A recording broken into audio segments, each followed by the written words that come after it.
इस बजट का बहुत ढोल पीटा जा रहा है कि बड़ा क्रांतिकारी, बड़ा अच्छा बजट, बड़ा विकसित भारत का बजट है। जेलों को भी इन्होंने कम बजट दिया। अरे जेल का बजट तो बढ़ा दीजिए, 300 करोड़ रुपए जेल का बजट बढ़ा दीजिए।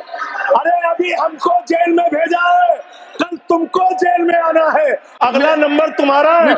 ये बजट हिंदुस्तान के व्यापारियों के खिलाफ है। ये बजट सिर्फ और सिर्फ मोदी जी के मित्रों के लिए बनाया गया है। ये है आपके विकसित भारत के खोखले बजट की सच्चाई। आदरणीय नरेंद्र मोदी जी की सरकार अगली योजना लेके आएगी। इस देश के नौजवानों को मुफ्त में 5 करोड़ कटोरा बांटा जाएगा, भीख मांगो योजना। आपकी सरकार रेड़ी पटरी वालों, उनको भी फूटी आंख से देखना नहीं चाहती। अपने नाम के आगे नेम प्लेट लगाओ, हिंदुओं की, मुसलमान, दलितों के पीछे आदिवासी हो, क्या हो ये बताओ। लगवाइए नेम प्लेट उन पूंजीपतियों को जिन्होंने हिंदुस्तान की बैंकों को खाली करने का काम किया। मानवर जाटव ढाबा, एक सेकंड, जाटव ढाबा कोई लगाएगा? कोई अपने ढाबे के आगे अगर वाल्मीकि ढाबा लिखेगा तो आप लोग उसके यहाँ खाने नहीं जाओगे। मैं जानता हूं आपकी मानसिकता। आप वो लोग हैं, आप दलितों से, पिछड़ों से, आदिवासियों से, अल्पसंख्यकों से, मुसलमानों से नफरत करने का काम करते हैं। जिसने भी ये राजनीति की है उसका समापन हो गया है। अभी 240 पे पहुंचे हो, कल 24 पे पहुंचोगे, इसके बाद 2 पे भी आओगे। धन्यवाद मान्यवर, आपने बजट पर मुझे बोलने का मौका दिया। मैं अपनी बात शुरू करना चाहूंगा। मान्यवर, हमारे कुछ दोस्त जो कभी इधर हुआ करते थे, अब वो उधर चले गए हैं। उनके लिए चंद पंक्तियों से अपनी बात शुरू करूंगा कि कैसा ये हादसा है मेरी जिंदगी के साथ, कैसा ये हादसा है मेरी जिंदगी के साथ। मैं हूं किसी के साथ, मेरा दिल किसी के साथ। तो जो लोग उधर चले गए मान्यवर, उनका दिल हमारे साथ है, भले वो किसी के साथ हो। मान्यवर, इस बजट का बहुत ढोल पीटा जा रहा है कि बड़ा क्रांतिकारी, बड़ा अच्छा बजट, बड़ा विकसित भारत का बजट है। ये बजट क्या है मान्यवर? पूरे देश को पता चलना चाहिए कि भारत माता की सेना रक्षा के लिए जो बजट आता है, उस बजट में कटौती करने का काम किया गया। 9.6% से घटाकर 9.43% किया गया। भारत का अन्नदाता किसान जो अपने खून पसीने से देश को चलाने का काम करता है मान्यवर, उसका बजट, कृषि का बजट 3.2% से 20% से घटाकर 3.15% किया गया। मणिपुर की तो चर्चा आपने नहीं की, लेकिन नॉर्थ ईस्ट के विकास का बजट आपने 0.13% से घटाकर 0.12% करने का काम किया। सामाजिक कल्याण जिसमें आपका बिल्कुल यकीन नहीं है, उसका भी बजट आपने घटाया। 1.22% से घटाकर 1.17% करने का काम किया। आपने फर्टिलाइजर का, खाद का बजट 3.88 से घटाकर 3.4% करने का काम किया और फूड सब्सिडी आपने घटाने का काम किया। यह है आपके विकसित भारत के खोखले बजट की सच्चाई। हर वर्ग को आपने चोट पहुंचाने का काम किया। मान्यवर, आप कहते हैं आप दुनिया की 5वीं बड़ी अर्थव्यवस्था है, 5वीं बड़ी अर्थव्यवस्था है। अरे ये तो सच्चाई बताइए कि ये 5वीं बड़ी अर्थव्यवस्था किसके लिए है? आपने चंद पूंजीपतियों का 16 लाख करोड़ रुपए माफ किया। ये इस देश की सच्चाई है। आपने 16 लाख करोड़ रुपए पूंजीपतियों का माफ किया। आपने 14 देश के प्रधानमंत्रियों ने जितना कर्जा लिया, उससे दोगुना कर्जा अकेले आपकी सरकार ने लिया। आपने 150 लाख करोड़ रुपए कर्जा लेने का काम किया, देश को कर्ज में डुबाने का काम किया। मान्यवर, मैं बताना चाहता हूं इस सरकार से किन किन वर्गों को उम्मीद थी। इस सरकार से उम्मीद थी देश के अन्नदाता किसानों को कि आप एमएसपी दोगुना करेंगे।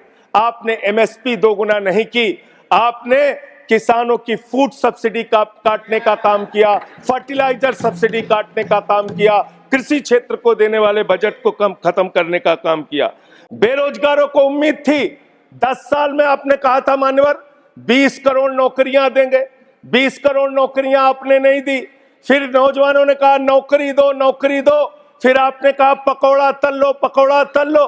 फिर आपने कहा पान की दुकान लगा लो, पान की दुकान लगा लो। फिर आपने कहा 4 साल की नौकरी कर लो सेना में, 4 साल की नौकरी। मैं मान्यवर आपके माध्यम से भारत के प्रधानमंत्री से बड़ी विनम्रता पूर्वक पूछना चाहता हूं, देश के प्रधानमंत्री को 73 साल की उम्र में तीसरी बार प्रधानमंत्री बनना है, लेकिन किसान का बेटा नौजवान सेना में 4 साल की नौकरी करेगा, ये भेदभाव क्यों है? मैं पूछना चाहता हूं मान्यवर, आपके माध्यम से इस सरकार से जानना चाहता हूं, अगली योजना क्या आएगी आपकी? आप कह रहे हो इंटर्नशिप योजना, ट्रेनिंग योजना, 5,000 रुपए की ट्रेनिंग ले लो, 5,000 रुपए की ट्रेनिंग ले लो।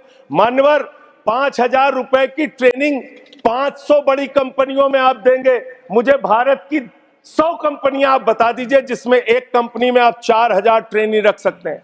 एक कंपनी बता दीजिए जिसमें आप 4,000 प्रशिक्षु आप रख सकते हैं ट्रेनिंग के तौर पे। ये भी आपका आंकड़ा सिर्फ एक जुमला है, इसके अलावा कुछ नहीं है। अब मुझे लगता है एक ही योजना बाकी रह गई है मान्यवर, वो योजना है कि हमारी भारत की सरकार, आदरणीय नरेंद्र मोदी जी की सरकार अगली योजना लेके आएगी कि इस देश के नौजवानों को मुफ्त में 5 करोड़ कटोरा बांटा जाएगा। भीख मांगो योजना, भीख मांगो योजना लाने का काम ये लोग करेंगे। मान्यवर इस देश में आपने अर्थव्यवस्था को लेकर कहा पांचवी बड़ी अर्थव्यवस्था है। वो 5वीं बड़ी अर्थव्यवस्था का लाभ किसको मिल रहा है? आपके चंद पूंजीपति मित्रों को, जिसका 16 लाख करोड़ रुपए आपने माफ किया, जो हजारों करोड़ लूटकर हिंदुस्तान से चले गए। मान्यवर मैं बड़ी विनम्रता पूर्वक कहना चाहता हूं, मित्रों बड़ी डिलीटेड जी, डिफिकल्टी। ठीक है सर।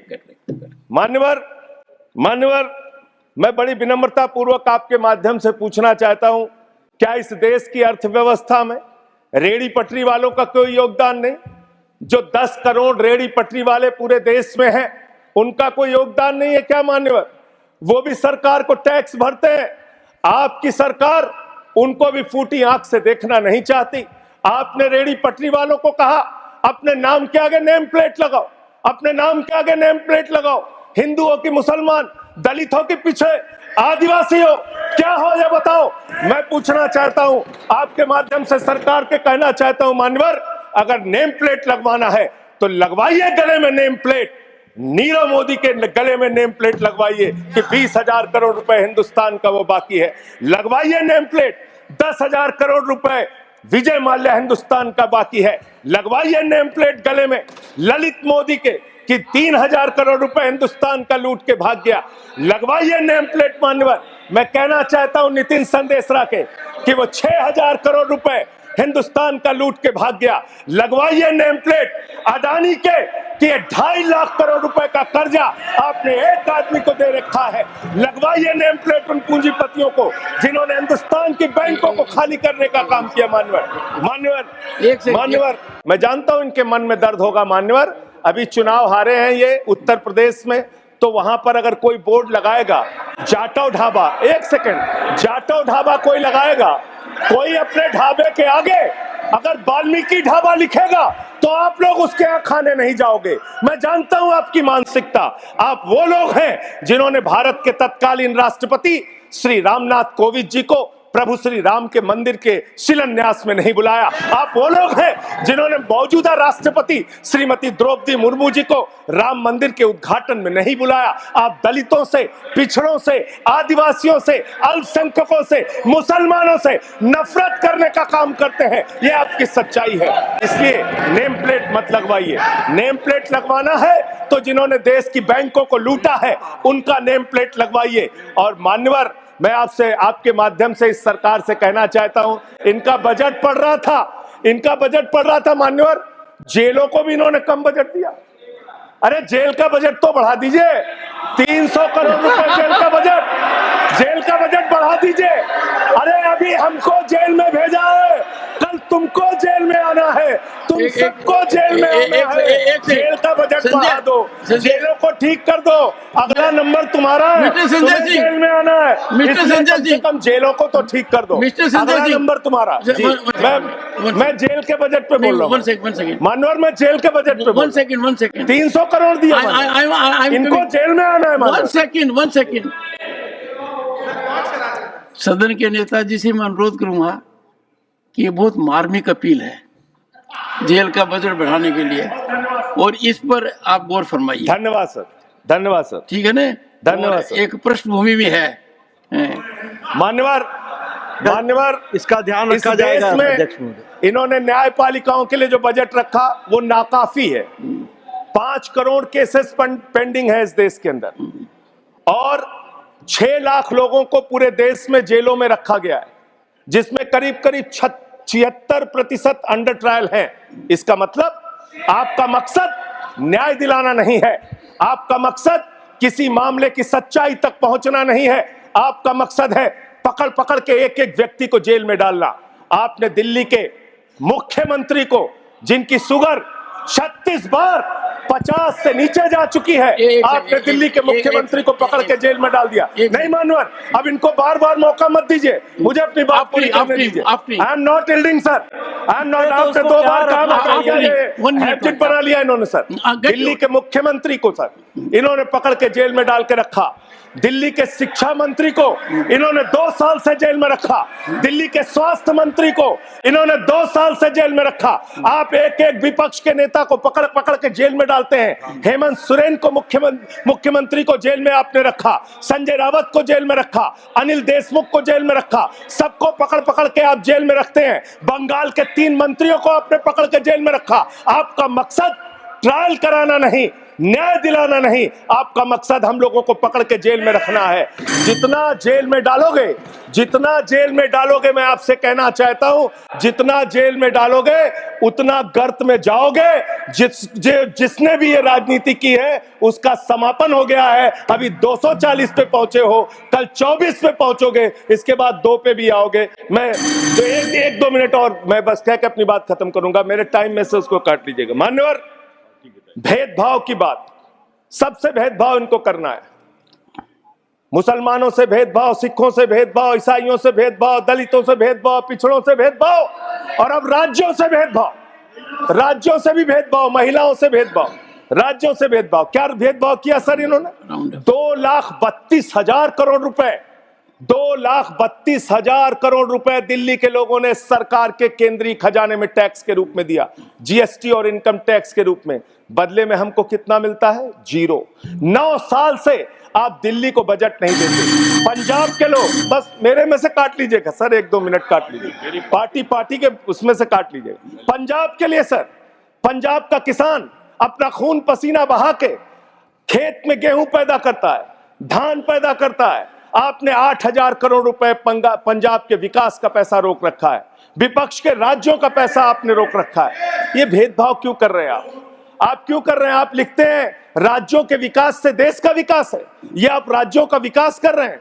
एक एक करके टारगेट करके विपक्षी राज्यों के साथ आपने भेदभाव करने का काम किया। और अंत में कोई मुझे कह रहा था सारे बजट कम किए, शिक्षा के बजट को भी आपने कम कर दिया।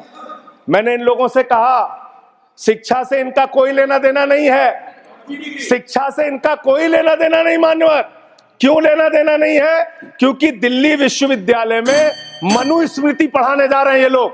मनुस्मृति पढ़ाएंगे कि दलितों के, पिछड़ों के, जिनको आप शूद्र कहते हैं, अगर वो श्लोक सुन लेंगे तो उनके कान में पारा आप कैसे डालेंगे? ये पढ़ाई आप कराने जा रहे हैं दिल्ली विश्वविद्यालय में, ये पढ़ाई आप कराने जा रहे हैं। इसलिए मान्यवर, मैं आपसे यही कहना चाहता हूं, ये बजट हिंदुस्तान के किसान के खिलाफ है, ये बजट हिंदुस्तान के नौजवान के खिलाफ है, ये बजट हिंदुस्तान के व्यापारियों के खिलाफ है। ये बजट सिर्फ और सिर्फ मोदी जी के मित्रों के लिए बनाया गया है, मित्रों के लिए बनाया गया है। नेशनल दस्तक की आपसे गुजारिश है कि अगर इसको बचाना चाहते हैं तो नेशनल दस्तक को सब्सक्राइब करने के लिए रेड कलर के सब्सक्राइब बटन को दबाएं, फिर बेल आइकन की घंटी दबाएं। नेशनल दस्तक को बचाने के लिए बहुत जरूरी है कि हर खबर को शेयर करें, लाइक करें, कमेंट जरूर करें।